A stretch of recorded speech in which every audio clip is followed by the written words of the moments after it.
कविता को लगा कि जैसे उसके दाएं हाथ पर कुछ रेंगने लगा है। इसके पहले भी उसके बगल में बैठे दर्शक का पैर 2 बार उसके बाएं घुटने से छू गया था। उस समय तो वह इस ओर कोई ध्यान दिए बिना ध्यान से पर्दे पर फिल्म देखती रही, लेकिन अब उसे समझाते देर नहीं लगी कि यह बार बार का छू जाना अचानक नहीं है। सीट पर बैठा दर्शक शायद कविता की सह पाते ही जोश से भर उठा।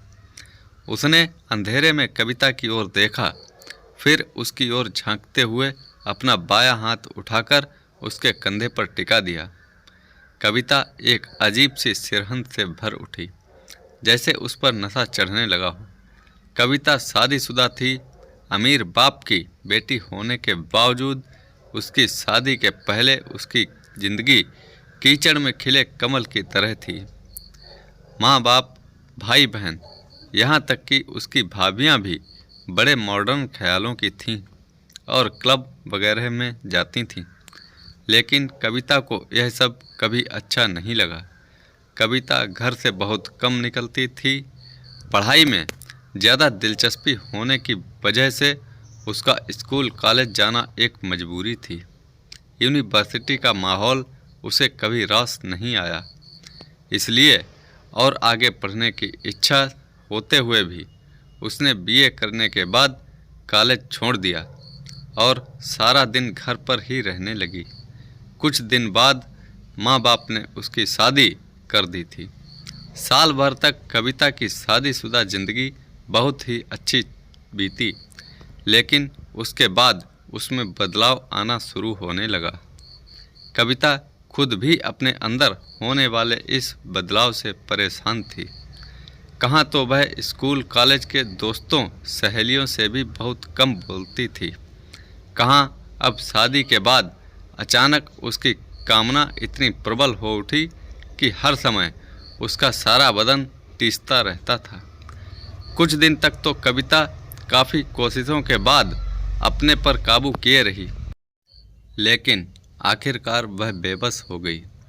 तब उसने खुद ही आगे बढ़कर पड़ोस के एक नौजवान से जान पहचान बढ़ा ली। कविता ने सोचा था कि उसका पड़ोसी उसकी इच्छा समझ जाएगा, लेकिन वह इस मामले में एकदम अनाड़ी था।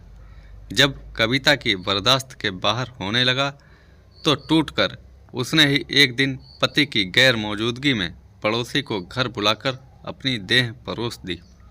उस दिन कविता को एक अजीब सा सुख मिला था, इतना सुख जितना उसे सुहाग रात में अपने पति से भी नहीं मिल पाया था।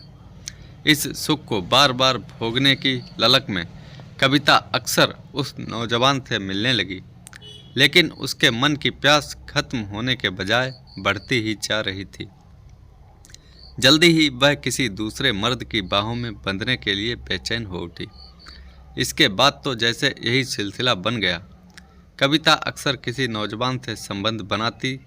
कुछ दिन उसका संग साथ उसे बड़ा अच्छा लगता, लेकिन जल्दी ही उकताकर वह कोई नया साथी बनाने के लिए छटपटाने लगती। एक दिन कविता के पति विवेक को इस सब की जानकारी मिली तो उसे यकीन ही नहीं हुआ, लेकिन मोहल्ले के आते जाते नौजवानों की मजाक भरी नज़रें जब बार बार छेदने लगी तो उसे बर्दाश्त के बाहर हो गया। एक दिन तिल मिलाकर उसने कविता से इस बारे में पूछा तो वह रोने लगी, लेकिन उसने कुछ भी नहीं छिपाया और अपने मन की सारी बात पति को बता दी। यह सुनकर पति विवेक को गहरा धक्का तो लगा, लेकिन साथ ही उसे यह भी भरोसा था कि कविता धंधे वाली नहीं है। विवेक ने सब्र से काम लिया। कविता को प्यार से समझा बुझाकर वह सही रास्ते पर लाने की कोशिश करने लगा। कविता ने भी विवेक से वादा किया कि अब वह कभी किसी से नहीं मिलेगी, लेकिन वह तो जैसे आदत से मजबूर थी और अपने तन की भूख मिटाने के लिए वह फिर से दूसरे मर्दों की बाहों में खेलने लगती थी। एक दिन विवेक ने उससे साफ साफ कह दिया, अब या तो तुम अपने लफंगे साथियों से संबंध तोड़ लो या मुझे छोड़ दो। कविता को फैसला करने में ज़्यादा देर नहीं लगी। उसने विवेक को ही छोड़ देना बेहतर समझा।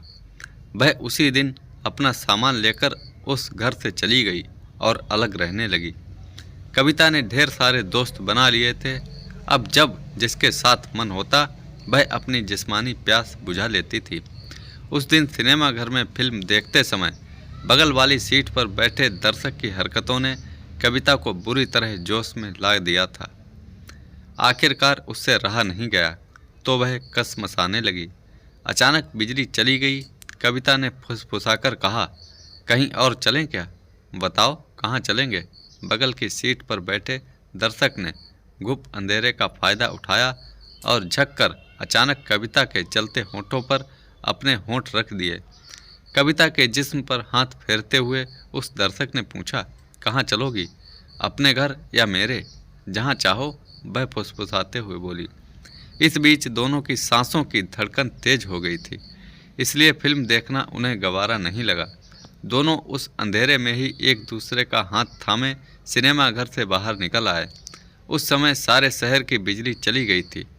कविता एक रिक्शा करके अपने घर की ओर चल पड़ी और बगल में बैठा उसका अनजान साथी रास्ते भर अंधेरे में उसके जिस्म से छेड़छाड़ कर रहा था। घर पहुंचकर कविता ने ताला खोला और जैसे ही कमरे के अंदर कदम रखा वैसे ही बिजली आ गई तो वह एकदम चौंक पड़ी, क्योंकि सिनेमा घर से आया शख्स कोई और नहीं बल्कि उसका अपना पति विवेक था। विवेक के साथ रहते समय हरदम किसी पराये मर्द की बाहों में बंधने के लिए तड़पती रहने वाली कविता को उस समय वह भी गैर मर्द जैसा ही लगा। वह उससे लिपटकर फुसफुसा उठी, तुम एकाएक शांत कैसे हो गए जी? तुम्हारे लिए तो मैंने फिल्म छोड़ दी। आओ अब जो बाकी काम करना है उसे भी कर लो। कविता की बात सुनकर विवेक को ऐसा लगा जैसे वह अपनी ही नज़रों में गिर गया हो और अब उसे वहाँ से बाहर निकलने का कोई रास्ता नहीं दिखाई दे रहा था। तो दोस्तों, कैसी लगी ये कहानी? लाइक करें, कमेंट में हमें बताएं और चैनल को सब्सक्राइब करना ना भूलें। धन्यवाद।